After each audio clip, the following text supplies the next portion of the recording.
നമ്മളൊക്കെ ഇന്നല്ലെങ്കിൽ നാളെ മരിച്ച അള്ളാന്റെ മുന്നിൽ ചെല്ലുമ്പോ ചോദ്യം ഉണ്ടാകുന്നത് നമ്മൾ മറക്കാതെ. ഇങ്ങനെ ഓരോരുത്തർ ഉണ്ടാക്കിയൊക്കെ സ്വീകരിച്ചൊക്കെ ദീനായിട്ട് ഇതിനൊക്കെ പഠിച്ചോ കൂലി തരുന്ന ബന്ധം സങ്കല്പിച്ചു നോക്കുക. കുത്തുബൈത്ത് ചൊല്ലിയാൽ കൂലിട്ടും, മൊഹീദ്ദീമാരെ ചൊല്ലിയാൽ കൂലിട്ടും, ഈ പാട്ടും ബൈത്തിനെ കൂലിട്ടും, ഹദ്ദാദിനെ കൂലിട്ടും എന്നൊക്കെ വിചാരിക്കപ്പെടുന്നത് മനസ്സ് സങ്കല്പിക്കാം. എങ്കിൽ എന്താ സംഭവിക്കാം? എല്ലാ ദിവസവും ഇഷാമലിന്റെ ഇടയിലോ അല്ലെങ്കിൽ ഇഷാക്ക് ശേഷമോ ഒക്കെ നമ്മളെ പല മിക്കവാറും പള്ളിയിൽ ഹദ്ദാദ് ഉണ്ടല്ലോ. ആരെ ഉണ്ടാക്കിയത്? 600 കൊല്ലം മുമ്പ് ബാ അലവി അൽ ഹദ്ദാദ് എന്നാൾ ഉണ്ടാക്കിയതാണ്. അതിപ്പോ എല്ലാവരും സമ്മതിക്കും, തർക്കമൊന്നുമില്ല. ഒരു ഹദ്ദാദിനെ പോയിട്ട് ഉസ്താദെ ഈ ഹദ്ദാദ് ആരുണ്ടാക്കി വെച്ചോക്കാം? റസൂൽ ഉണ്ടാക്കിയ സഹാബികളൊക്കെ പട ചൊല്ലിന്ന് ഒരു ഉസ്താദും പറയില്ല. നിങ്ങൾ ചോദിച്ചു നോക്കി. ആ ചോദിക്കുമ്പോ ഉസ്താദ് മൊത്തം എന്താണ് എനിക്ക് വഹാബിക്കണോ ചോദിക്കും. ആയിക്കോട്ടെ പേടില്ല, നിങ്ങൾ ചോദിക്കാം. ഉസ്താദ് റസൂലും സഹാബികളും ചൊല്ലിയതാണോ ഹദ്ദാദ്? വേറെ ഒന്നും വേണ്ട. എല്ലാ ബഹുമാനവും എല്ലാ ആദരവും നിലർത്തിക്കൊണ്ട് ചോദിക്കുക. ഞാൻ അങ്ങനെ ചോദിക്കാൻ പ്രയാസം ഉണ്ടെങ്കിൽ കുറച്ചും കൂടി നല്ല ചോദിക്കാം. ഉസ്താദ് റസൂലിന്റെ കാലത്ത് ഏശാമലിന്റെ ഇടയിലാണോ ഏശാക്ക് ശേഷമാണോ ഹദ്ദാദ് ചോദിക്കുക? ഒന്നില്ല, നമുക്ക് ആ സമയം തന്നെ നമുക്കും ചെല്ലാനാണ്. അപ്പൊ ഉസ്താദ് മണ്ടമ്മ ചൊല്ലപ്പോ എടാ അന്നതൊന്നുമില്ല. പിന്നെ എന്നേ ഉസ്താദ് ഉണ്ടായി?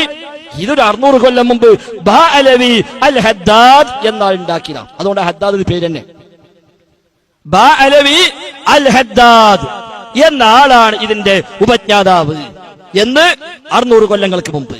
അല്ലാഹു റസൂൽ വഫാത്തായി പോയിട്ട് 1400 കൊല്ലം അൽയൗമ അക്മൽതു ലക്കും ദീനക്കും എന്ന ആയത്തിറങ്ങിയിട്ട് 1400 ചില്ലാനം കൊല്ലങ്ങളായി. ഇപ്പൊ ഹിജ്റ 1439 നമ്മൾ നിൽക്കുന്നത്.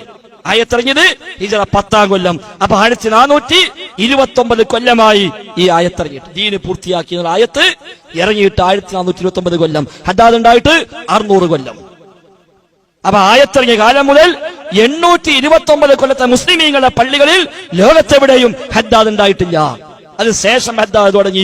നമ്മൾ പറയാ നമ്മൾ പഴയതാണ്, നമ്മൾ പാരമ്പര്യമാണ്, മറ്റൊക്കെ പുത്തമ്പാതിയാണ്. അല്ല, ഞാൻ പറഞ്ഞ ഇതിനൊക്കെ കൂലി കിട്ടും സങ്കല്പിക്കാം. നബി പഠിപ്പിച്ചിട്ടില്ലെങ്കിലും സഹാബകൾ ചെയ്തിട്ടില്ലെങ്കിലും ഇതൊക്കെ കൂലി കിട്ടും എന്ന് സങ്കല്പിക്കുക. എങ്കിൽ എന്താ സംഭവിക്കുക? നമ്മളെ മഹ്ശറയ്ക്ക് വരുമ്പോ നമ്മളെ നന്മയുടെ ഏട് തരുമ്പോ നമ്മളെ ഏട് എന്തൊക്കെ ഉണ്ടാകാം?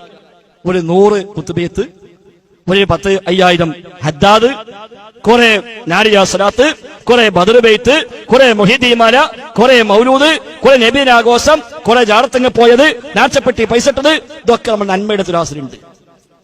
നിസ്കാരം, നോമ്പ്, സക്കാത്ത്, ഹജ്ജ് ഒക്കെ അതുണ്ട്. സഹാബികളെ കിതാബ് കൊടുക്കുമ്പോഴോ ഉമർ ഖത്താബിന്റെ ഏടിൽ എത്ര ഹദ്ദാദ് ഉണ്ടാകും?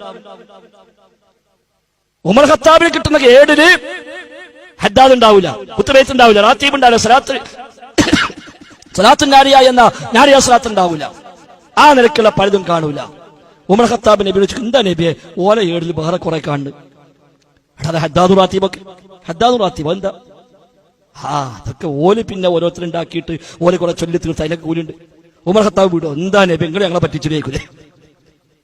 ഞങ്ങളോട് നിങ്ങൾ പറഞ്ഞു ദീനൊക്കെ പൂർത്തിയാക്കി, ഇഞ്ഞൊന്നുമില്ല, കൂട്ടാനും പോടാ കുറക്കാനും പോടാ, ഇതനുസരിച്ച് ചെയ്താൽ നിങ്ങൾക്ക് സ്വർഗം കിട്ടുന്ന ഞങ്ങളെ പറഞ്ഞ് പറ്റിച്ച് പോയിട്ട് ഇപ്പൊ കണ്ടോ അവിടെ നിങ്ങൾ കിനാവിലൊക്കെ പോയിട്ട് സ്വപ്നത്തിൽ പോയിട്ട് പറഞ്ഞു കൊടുക്കുക, അതുണ്ടാക്കിക്കോ, ഇതുണ്ടാക്കിക്കോ, അങ്ങനെ ചെല്ലിക്കോ, ഇങ്ങനെ ചെല്ലിക്കോ എന്ന് പറഞ്ഞിട്ട് ഓലൊക്കെ പട ചെല്ലി ഇപ്പൊ കണ്ട ഓല ഞങ്ങളെക്കാളും മേലെത്തി എന്ന് പറയില്ലേ?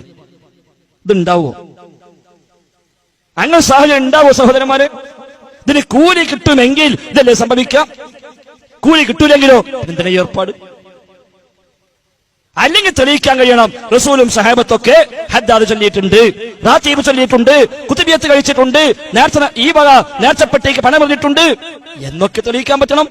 അങ്ങനത്തെ ഒന്നില്ല. ഇനി നമുക്ക് ആലോചിക്കാൻ മാണവമാണ്. എന്നാലും വേണ്ടില്ല, ഞങ്ങൾക്കത് മതി, ആയിക്കോട്ടെ, ഒരു കുഴപ്പമില്ല, പറയാനുള്ളത് പറഞ്ഞു കഴിഞ്ഞു മാത്രം.